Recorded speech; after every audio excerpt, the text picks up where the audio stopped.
Hey there. I hope you're doing great. I have here one of these Sipeed Tang Nano 4K FPGA boards that I've been hacking around with. And these are pretty nice because these have an HDMI output and they are pretty cheap. So I got one off of AliExpress, and I've been learning FPGA programming now with this one. So this one is using a Gowin FPGA, and it's quite a small one, a couple of thousand LUTs. And now I got to the stage where I got to block SRAM, and that's where I'm running into an issue. So what I wanted to do is basically make this video to go through this problem that I'm having with this display, and maybe you can help me out. So one of the issues with these Gowin boards, if you're working in Europe or US, is that there's practically no support channel or no community much, no way to report bugs. So that's why I'm basically making this video, to try to find some help to figure out what's happening in this one. And so what I have here is a Verilog program that I wrote that intends to print a hello world text on screen. And what I'd like to do is, let me go through this program and I'll show you what it's doing, and also put the program on GitHub so you can go through it. And maybe you can help me out to make sense whether I'm doing something wrong, or whether there actually might be something off with the Gowin compiler. So here is the project, and basically what I have here is a Verilog project. So this is the Gowin FPGA Designer that is being used to develop these FPGAs. And I have a Verilog project with 3 files, where the first one is basically creating, so this HMO is basically creating a DVI HDMI output. So it's first doing a TMDS encoder, and then it's doing a HDMI LVDS serialization on top of that. So this is something that I think is working out just fine, because we are getting a stable HDMI output, and that's not the issue here. And this is something that I actually ran through the CocoTB testing framework to make sure that it's working out proper. And then what I have here is another file which basically generates a display signal on top of the pixel clock of the HDMI. So if you've been doing video programming, then this probably looks familiar to you. So I basically create HDMI resolution and then the video syncing or blanking parameters for this video, and then I generate the X and Y coordinates, the pixel coordinates on the display, and then this single register I call HVSync, which basically has HSync, VSync, and display enable out of this. And this one is also working fine. Basically no issues here. But then we get to the problematic part that I'm having trouble with. So let's take a peek. So this is the top module in the program. And here I create first a PLL for the HDMI pixel clock, or the five times for that pixel clock, because we're using this kind of 10:1 DDR serialization, so we need a 5 times pixel clock, and that's happens here, and then that clock is being divided by 5 to create the actual VGA pixel clock. All right. And then we use this display signal module to create the X and Y coordinates. Now, what I then do is basically I've created this kind of font array which contains elements for every single ASCII character for the font.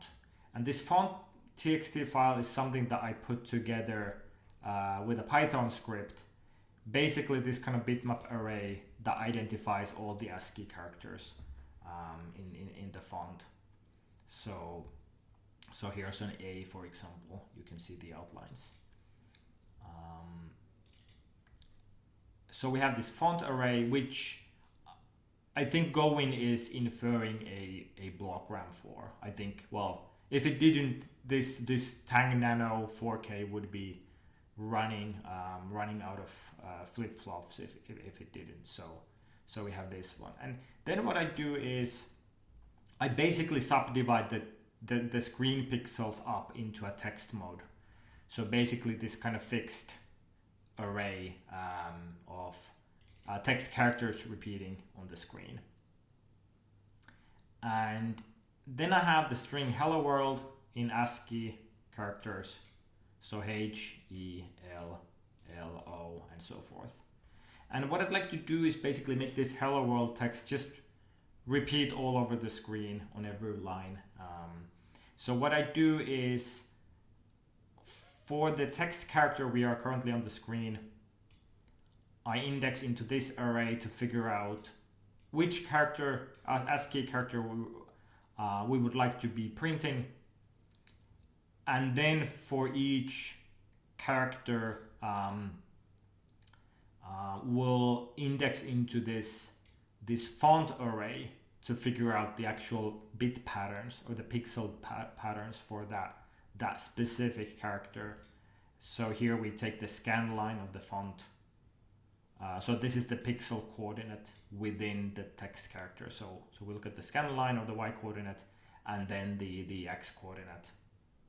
And then in monochrome figure out whether that character is supposed to be a 1 or a 0. And then we shove that, we basically expand that to a 24-bit RGB black or white image and out to the HDMI. All right, so that's the application. And as you can see now in this program, it's not working out quite well. And you see there's this kind of garbage on the screen. But when we look at it, it's actually stable garbage for one. So the image is stable, and also it looks like the actual lookup of individual ASCII characters is working. So I'm getting these proper ASCII characters coming out of this this font text file, but they are just, well, garbage. And I've been trying for quite a while to figure out what the heck is wrong. And then I ran into this almost by accident. So when we have this text string and we're indexing into this array and so forth, I have this other version which, if I run instead, so we save and synthesize and then program,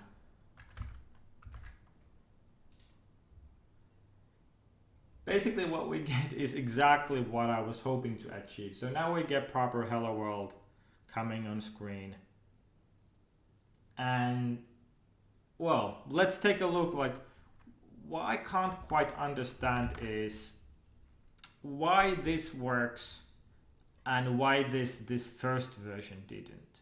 So what I'm doing here in this second version of the code is that I'm taking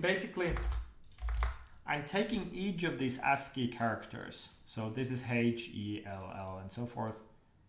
And I'm subtracting one off of each into this array. So I store this text string array with each ASCII character subtracted by 1 instead. And then what I do is, when I look up this array, I do a +1, basically to undo my subtraction. And yeah, then things work out and we get a hello world on screen. But this is just plain silly, and I can't quite figure out like why this, you know, like direct array access doesn't work, and why this then actually works. So I know probably what you're thinking right now is well, I mean, does it work in timings? This might be some kind of timing fluke or something if this is actually changing something, because by all intents and purposes my understanding is that these should be equivalent identical code. And yeah, so Gowin has this timing analysis report that it does as part of the build, and when we look at this one, max frequency summary, we see that yeah, it's pretty good in the timing. So basically we have a 25 megahertz VGA pixel clock for the 640 by 480, and it's reporting that it could go even as far as 104 megahertz. Anyway, if we look at the slacks table, indeed we have a lot of slack in all of the computations. So so yeah, so everything is within timings as far as this analyzer is saying. And that's got me completely stumped whether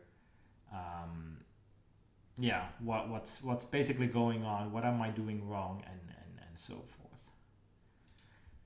And yeah, this being a Chinese Gowin ID that doesn't have much of a community presence or you know, a help support board or bug report, I'm kind of well, I don't quite know where to turn to, so that's why I'm making this video. And if I go to and help and contact us, yeah, that's what I get, and I don't think I'm gonna be calling any of these numbers anytime soon from here in Europe, and yeah, hence asking the community for help. So what I've done is I've posted this project into GitHub, and I have these same source files, display signal HDMI top.v here with the exact same contents. So maybe you can help me out. What do you think? Do I have some kind of bug in my code where this should be expected or shouldn't be expected to work, and this is somehow basically I'm masking my own bug or my own problem, or do you think that there might actually be some kind of issue with the Gowin compiler itself? Yeah, let me know, and thanks for watching.